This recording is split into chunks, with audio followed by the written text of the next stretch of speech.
Je dis pour l'instant. Pour l'instant, tu n'es pas le président. Pour l'instant, elle n'est pas forcément celle qui gère tous les systèmes de l'État en ce moment. Mais ce qui est sûr, c'est que nous ne pouvons pas, si nous voulons changer les choses, attendre que les choses changent d'elles-mêmes ou changent parce que quelqu'un l'aura décidé à notre place. Et quand je parle de vous, moi je suis conscient qu'il y a des adolescents. Je suis conscient qu'il y a des gens beaucoup plus jeunes que nous qui nous regardent. Et on a parlé justement de ce qui s'est passé récemment au niveau du boulevard. Je crois que c'est...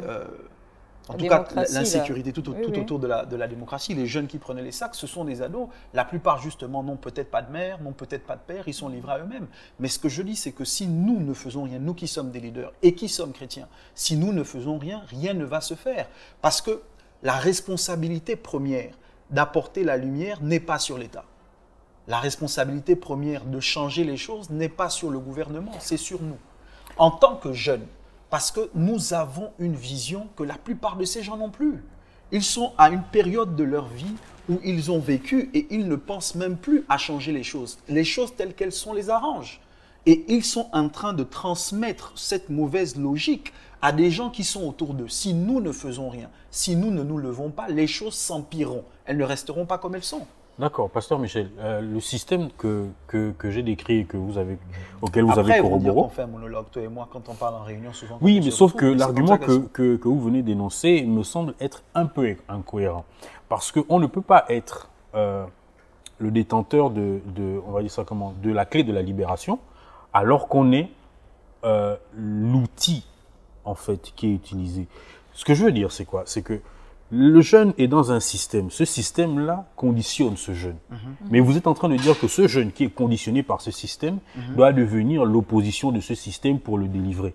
C'est comme si, en fait, vous disiez que je suis père de famille et que mon fils qui se lève un jour contre mon autorité décide de venir me dire que non, papa, ton autorité ne sert plus à rien. Aujourd'hui, je suis ma propre autorité. Vous êtes père, je suis certain que vous n'allez pas accepter cela. Mais sauf que ce que tu es en train d'utiliser comme image, c'est justement problématique. Parce que je ne parle pas à des jeunes leaders qui ne sont pas chrétiens. Je parle à des jeunes leaders qui sont chrétiens. L'image que tu as prise est exactement l'image de Moïse en Égypte. L'Égypte tient captive toute une nation dans la nation. Dieu envoie Moïse à l'intérieur de l'Égypte, carrément à l'intérieur du palais. Donc, il le rapproche le plus près possible de la tête du système. À cet endroit-là, Moïse apprend tout ce qui est lié à la gouvernance, tout ce qui est lié même à la magie. Au milieu de tout ça, Dieu met sa main sur Moïse et dit à Moïse, c'est toi que j'ai choisi pour délivrer ton peuple.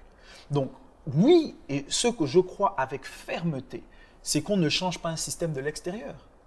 Si on veut changer un système, on doit y entrer. On doit, et comprenez-moi bien, je ne suis pas en train de dire, puisque je ne suis pas en train de dire qu'on doit changer les mœurs, ou qu'on doit adopter leurs mœurs. Je suis en train de dire qu'on doit être là où les décisions se prennent en tant que jeunes. On ne peut pas être assis chez nous à la maison en train de siroter un verre, de regarder la télé et de dire « Oh, c'est à cause de vous que le pays va mal ». Et puis nos enfants sont dans la maison et de dire à nos enfants « C'est eux les méchants ». Notre enfant va nous dire « Mais papa, toi tu fais quoi ? Maman, toi tu fais quoi pour que les choses changent ?» Moi, je suis d'accord qu'on doit être là où les choses se décident. Mais on fait comment pour y accéder? Pasteur on fait Michel, comment justement, j'allais revenir sur cet élément. On fait comment pour y accéder si la contrepartie, ce qu'on te présente, c'est d'adhérer par exemple à un groupe, à un club, à une loge, ou à faire des choses qu'un leader chrétien, qu'un jeune chrétien ne devrait pas faire. On fait comment pour y accéder si c'est ce qu'on te présente? Clés, par exemple. Voilà. Moi, je suis chrétienne, on va me proposer ces choses, je vais dire non. Cette expression d'ailleurs me pose un problème parce que je ne peux plus faire tomber les clés chez moi sans les ramasser. C'est-à-dire que ce n'est pas possible. Non, c'est compliqué. Oui, mais Pasteur Michel, je comprends, mais ça n'a juste pas de sens. C'est une expression, on me dit qu'il faut ramasser. Malheureusement, c'est rentré dans le langage. Je ramasse les clés. C'est rentré dans le langage gabonais, Pasteur Michel. Ça fait partie des choses, non, mais ce sont ces choses-là, de mon point de vue, qu'on doit changer. On t'a interrompu, mais... Excuse-moi, Annick. Non, c'est pas grave. Pasteur Michel, tout système qui se veut périn rejette ce qui est contre sa longue vie. Ça veut dire que si vous vivez dans un environnement et que cet environnement-là considère que vous êtes un danger pour lui, il va vous rejeter. Et c'est malheureusement ce qui se passe aujourd'hui. Quand tu ne reflètes pas ce que le système veut que tu reflètes, tu es rejeté. C'est ce qu'on appelle les marginaux. Ce sont ces jeunes-là qui vont se voir, ça dit, on va leur fermer les portes. Si tu n'es pas parrainé... Maintenant, à quel moment ce jeune-là, à qui on a fermé les portes, à qui on a dit, moi, écoute, tu veux pas, comme elle a dit, ramasser les clés, écoute, va chercher ta route. À quel moment ce jeune-là, quoi qu'il ait la volonté de changer les choses, quoi qu'il ait l'ambition de changer les choses, à quel moment ce jeune-là va être utile? À quel moment son ambition va éclater? Et je reviens sur ce que je vous ai dit tout à l'heure. Nous ne sommes pas simplement des jeunes. Nous ne sommes pas simplement des leaders. Nous sommes des leaders, des jeunes leaders chrétiens. À l'opposé de ce que les gens à l'extérieur peuvent penser, nous avons une espérance et nous avons une foi. Notre foi et notre espérance ne sont pas basées sur le système ou sur les réalités qu'on peut voir avec nos deux yeux. Notre foi et notre espérance sont basées sur ce que Dieu dit. Nous ne pouvons pas changer les choses si nous ne nous appuyons pas sur la parole de Dieu. Je suis en train de dire que, à l'opposé de ces gens-là, qui justement, ou des gens qui nous entourent et qui sont de notre génération, ou qui sont jeunes comme nous et qui ont le même discours qu'on peut avoir ici à huis clos, je suis en train de dire que nous devons nous rappeler que nous sommes basés sur la parole de Dieu. Je peux comprendre que le monde ait le sentiment que Dieu soit une fable, mais pas nous. Parce que Dieu n'est pas une fable, Dieu n'est pas une invention de l'imagination humaine. Comment faire, parce que vous avez parlé de parrainage, comment faire lorsqu'on a le sentiment effectivement que pour accéder à l'autorité, accéder au pouvoir, accéder à cette position où on peut changer les choses, on n'a personne. On doit se rappeler que Dieu est notre premier parrain, que Dieu est celui qui nous pousse, que Dieu est celui sur qui on se base. Parce que nous ne nous sommes pas créés nous-mêmes, nous ne nous sommes pas appelés nous-mêmes. Avant que nous ne soyons formés dans le sein de nos mères, Dieu nous connaissait. Et quand je parle de ça, je cite des textes. Et c'est normal, parce que c'est sur ça que nous devons être basés. La foi vient de ce qu'on entend. Ce qu'on entend doit venir de la parole de Christ. Pas des faits divers. Pas d'un site. Pas des réseaux sociaux. Donc moi, mon problème, c'est à notre niveau. Sur quoi est-ce que nous sommes basés ou de quoi sommes-nous remplis?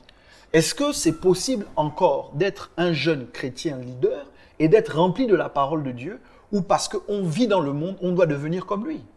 D'accord, Pasteur Michel, je vous écoute et vous avez dit tout à l'heure que Dieu n'est pas une fable. Mais j'ai comme l'impression que vous tenez un discours quelque peu utopique, parce que vous présentez l'opportunité de réussir en cachant le fait que la réussite là va demander certains sacrifices que tout le monde ne peut pas consentir. Ok.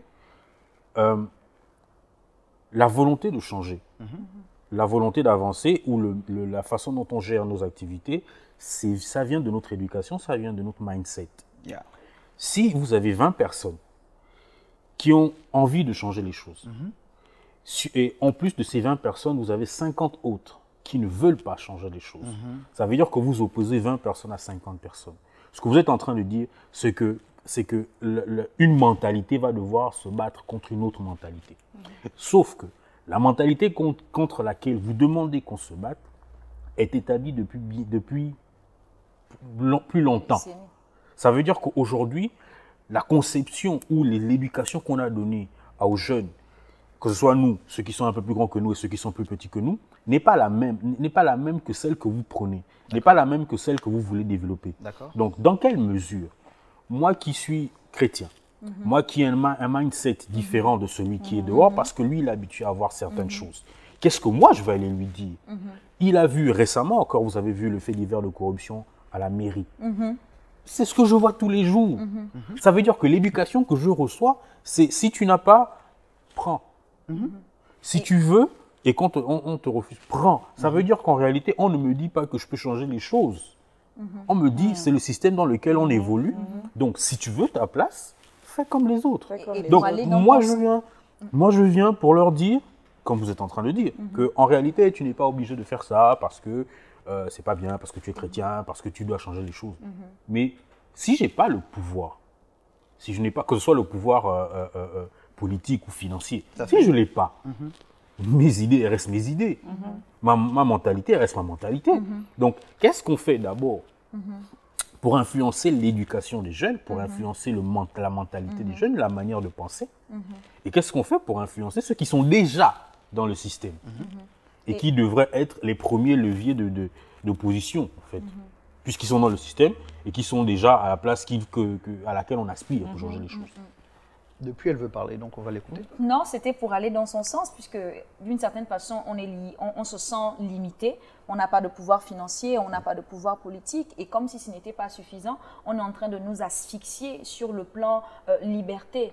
Par rapport à notre foi, on voit aujourd'hui les supermarchés sont ouverts, les hôpitaux sont ouverts, les banques, tous ces lieux-là qui regroupent plusieurs personnes sont ouverts, mais on maintient les églises fermées.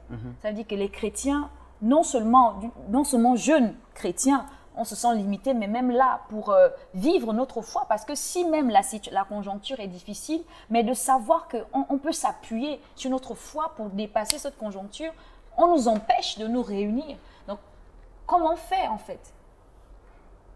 Je ne sais pas si tu veux rajouter, parce que... Non, ça va. Bon, rajouter, je pense que parfois tu peux prendre mon côté, tu n'es pas obligé d'être avec eux tout le temps. Mais bon, dans le contexte de ce que vous dites, je vous comprends très bien.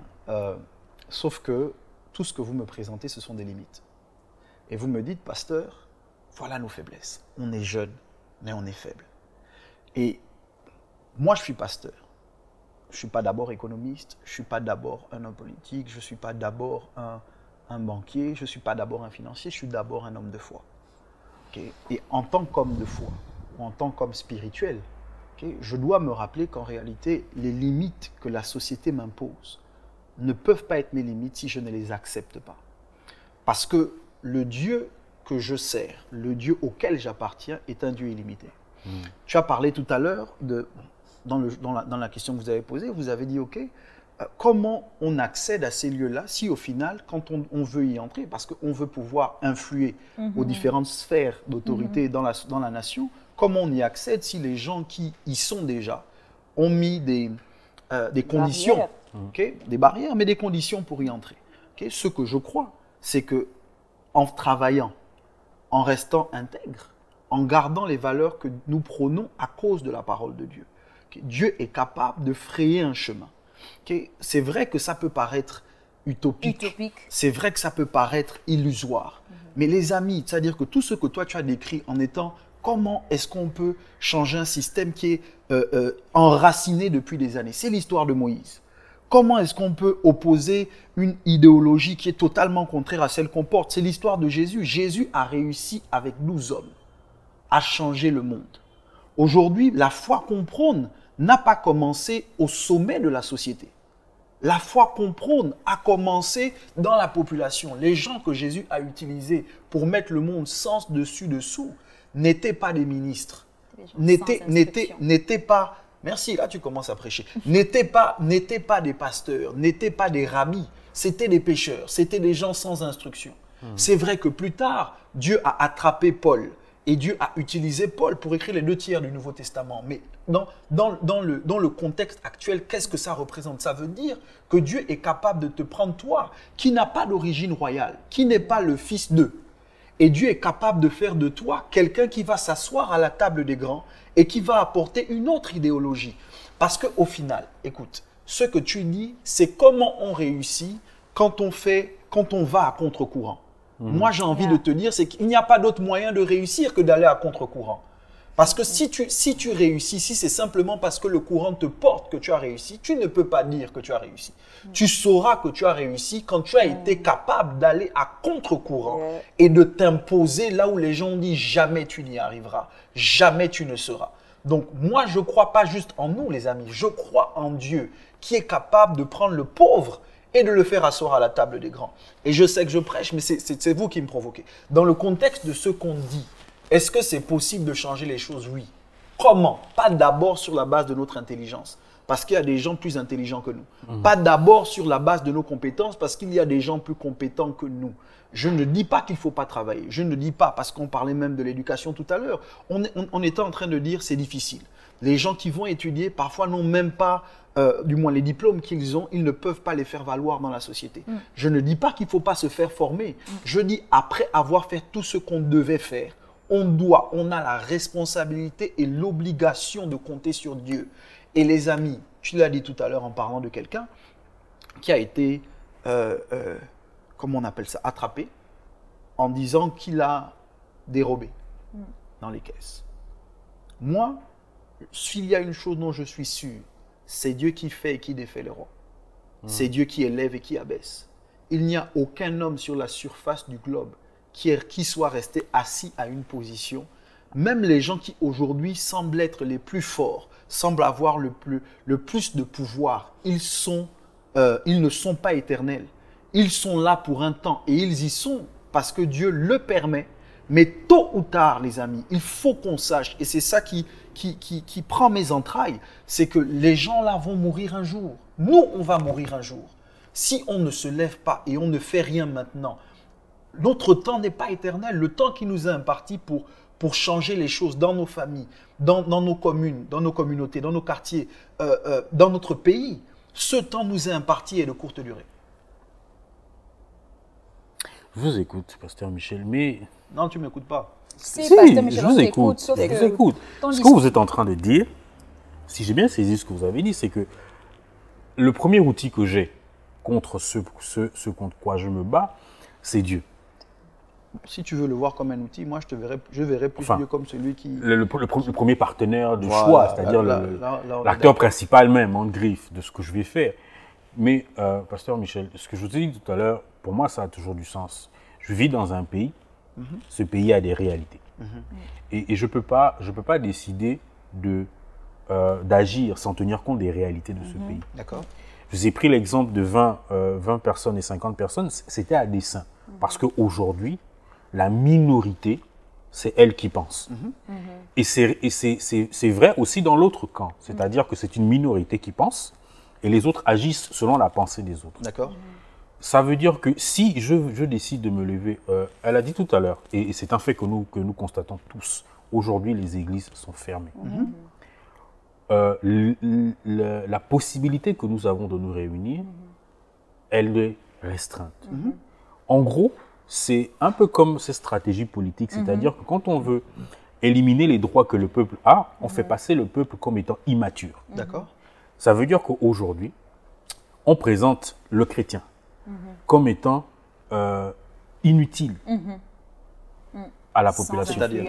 Parce que si la crise économique dans notre pays nous a amené, la crise d'abord sanitaire nous a amené à restreindre les activités. Ensuite, le poids économique nous a obligés à réouvrir certains centres économiques. Ça veut dire que si l'église n'est pas réouverte, c'est que l'église n'est pas utile. C'est que l'église, en réalité, n'apporte rien, n'a pas d'impact sur le problème que nous avons. À leurs yeux, à eux. Ce que ça veut dire, enfin, ce que je veux mettre en lumière, c'est qu'en réalité, en tant que chrétien, ce qu'ils sont en train de me dire, c'est que je parle pour rien. C'est qu'en réalité, n'étant pas dans les sphères de décision, n'étant pas acteur direct du système, ils sont d'accord pour que je sois assis à la maison pour prier, que je lève les mains, mais pas d'accord pour que je sois dans le système pour le changer. Ça veut dire que si nous sommes 50 jeunes qui voulons changer les choses et que malheureusement, à leurs yeux, nous sommes 50 chrétiens, en fait, on ne sert à rien.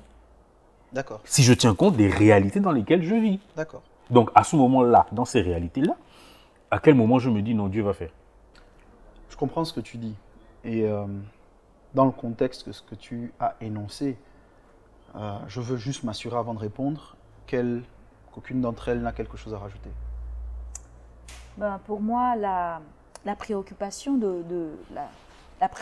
d'Auguste, mais pour moi, en lumière un fait clair et certain, c'est que l'Église n'a pas de pouvoir. Et aujourd'hui, on n'est pas capable de dire que les chrétiens que nous sommes, nous avons véritablement un impact majeur dans la société actuelle. Et personnellement, ça m'amène à me poser des questions et à réfléchir. Ce sont ces réflexions-là qui ont justifié qu'on se voit aujourd'hui. Tout ce dont on parle et que vous constatez, c'est réel. sauf que votre perception, de mon point de vue, n'est pas en accord avec qui vous êtes. Okay. Lorsque tu dis que l'Église, Auguste, est fermée et qu'aux yeux de l'État, on est inutile car elle indique qu'on n'a pas de pouvoir à cause de comment les choses se déroulent, moi je suis d'accord avec vous, et pas totalement. Je suis d'accord avec vous dans les faits ou dans la réalité des faits, mais je ne suis pas d'accord en termes de potentiel. Je crois effectivement qu'on a le potentiel de changer les choses. Je crois qu'on a le potentiel d'être utile beaucoup plus que dans nos quatre murs, à l'échelle de la société. Et c'est ce que nous prônons, c'est l'évangile que nous annonçons. Okay? Quand nous regardons à Christ comme modèle, qui a passé la majeure partie de son temps hors de la synagogue, plutôt que dans la synagogue, ça veut dire qu'en réalité, l'Église doit passer la majeure partie de son temps, et c'est ce qui est vrai. Nos cultes, quels qu'ils soient, ne durent jamais toute une journée. Okay? Et si c'est toute une journée, ce n'est pas tous les jours de la semaine, parce qu'on va au travail, parce qu'on vit en famille. Il y a un impact qu'on doit avoir au-delà de l'Église. En fait, je vais dire ça différemment. Il y a une influence qu'on doit avoir au-delà des quatre murs de l'Église. En dehors de l'Église, il faut qu'on marque les choses. Et donc, quand je vous parle en vous disant qu'on peut changer les choses, je ne suis pas en train de dire que ça va être facile. Je ne suis pas en train de dire que ça va être simple. Je ne suis pas en train de dire qu'on va être acclamé et qu'on va être accueilli comme les héros. Mais je suis en train de dire que c'est notre responsabilité à nous, pas d'être le sel de l'Église, pas d'être la lumière de l'Église, mais d'être la lumière et le sel de la société. Okay? Maintenant, si nous ne faisons rien, nous devrons de manière ultime rendre compte à Dieu, parce que si nous n'avons pas fait ce pourquoi Dieu nous a créés, je te rejoins, on a été inutile. Si nous n'avons pas fait ce pourquoi Dieu nous a créés, je rejoins ce qu'elle dit, on a été impotent. Et je crois qu'en réalité, nous ne sommes pas chrétiens, nous ne sommes pas des fils du royaume. Nous ne sommes pas de ceux-là qui devraient attendre. En fait, nous ne sommes pas chrétiens ni fils du royaume si nous ne faisons pas quelque chose pour imposer le royaume de Dieu sur la terre. C'est Jésus qui, lorsqu'il nous apprend à prier, dit quand vous priez, dites notre Père qui es aux cieux, que ton règne vienne. En d'autres termes, que ton royaume vienne. Okay. Donc c'est dans cette direction-là que moi je crois qu'on doit aller. Et c'est pour ça que je vous ai réunis. D'accord, Pasteur Michel. On a écouté tout ce que tu nous as dit, mais quand même, on voudrait avoir un exemple. Un exemple de quoi? Un exemple concret de jeunes leaders chrétiens, un exemple de réussite, un exemple... On veut avoir ces preuves-là quand même. Tout ce que tu décris, tout ce que tu nous as dit. Ce que tu dis paraît ça peut rebooster, ça peut encourager ceux-là qui n'arrivent pas à accéder aux endroits ou accéder aux places, aux positions qu'ont ces jeunes leaders chrétiens que tu nous donneras en exemple tout à l'heure, tout de suite. D'accord. J'ai bien compris tout ce que vous avez dit et en réalité, je crois que vous perdez de vue que ce qui détermine notre action et notre façon d'être, c'est comment on se voit soi-même. Okay. Tout à l'heure, tu as énoncé que l'Église était perçue, ou pouvait être perçue par l'État comme étant inutile. Elle a renchéri en disant que l'Église n'avait pas de pouvoir parce qu'il n'y avait pas d'impact majeur. Moi, je crois que c'est exactement le même discours que les 10 princes ont tenu lorsqu'ils sont revenus de leur visite à Canaan. J'espère que nous, on ne va pas mourir. Non, vous n'allez pas mourir. Vous n'allez pas mourir.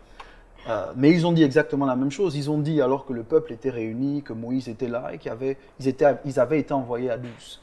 10 d'entre eux sont revenus en disant, à leurs yeux et à nos yeux, on était comme des sauterelles. Ils étaient des géants. Tu vois? Donc moi, j'ai du mal avec ce discours-là qui nous emmène à voir nos ennemis toujours plus grands que nous. Les difficultés toujours plus grandes que ce que nous sommes. Okay? À leurs yeux et à nos yeux, nous étions comme des sauterelles. Okay? Et je pense que l'un des problèmes majeurs que l'Église a, que beaucoup de gens ont dans l'Église, c'est qu'ils se voient mal, qu'ils se perçoivent mal. Okay? Et donc, si on veut changer les choses, on doit d'abord changer le regard qu'on a sur soi, le regard qu'on a sur nous-mêmes. Tant qu'on a le sentiment qu'on est impotent, tant qu'on a le sentiment qu'on est limité ou inutile, on ne pourra pas produire d'impact majeur. Mais, de mon point de vue, l'Église a déjà de l'impact. L'Église a déjà une activité où l'Église pose déjà des actions par ses représentants, par ses membres, par ses fils et ses filles. des gens qui sont capables de modifier les choses et qui sont, de mon point de vue, infiltrés dans les affaires de la société. Okay? Je veux vous rappeler que, quoique n'étant pas du monde, nous ne sommes pas hors du monde. Quoique n'ayant pas les mêmes valeurs qu'eux, nous vivons comme eux, nous vivons dans les mêmes quartiers. Nous devons changer le monde tout en y étant et en refusant sa logique. D'accord, pasteur Michel. Tu nous as fait plaisir quand tu nous as dit il y a des jeunes influents, infiltrés. On veut bien les connaître, on veut bien les découvrir. Comme toi, tu les connais, on veut les connaître aussi. Chrétiens, jeunes, influents, ce serait bien. Oui. Ça nous permettrait ça encouragerait. Nous, les jeunes qui sont perdus, qui se posent des questions, voilà. On veut les connaître, nous aussi. Ça me choque. Les Gabonais qui vivent au Gabon? Gabonais, de préférence. D'accord. Déjà, votre incrédulité me dérange beaucoup parce que bon, on se retrouve régulièrement pour parler, mais j'aurais cru que vous auriez dit que c'était vous. Mais non, pasteur Michel. Bon. Donc, 1 Jean 2,14 dit ceci, je pense que je vais conclure avec, après on va prier, on va se séparer. 1 Jean 2,14 dit, la deuxième partie du verset dit, « Je vous ai écrit, jeunes gens, parce que vous êtes forts, et que la parole de Dieu demeure en vous et que vous avez vaincu le malin. » Donc je vais vous présenter des jeunes gens forts, quoi qu'étant faibles. On ne demande qu'à voir. C'est clair. En qui la parole de Dieu demeure, et qui ont réussi à vaincre la malice dans les environnements dans lesquels Dieu les a plantés. Faites mieux. Je vais vous présenter des gens influents. Des gens qui vont inspirer. Laissez-moi vous présenter le projet d'influence.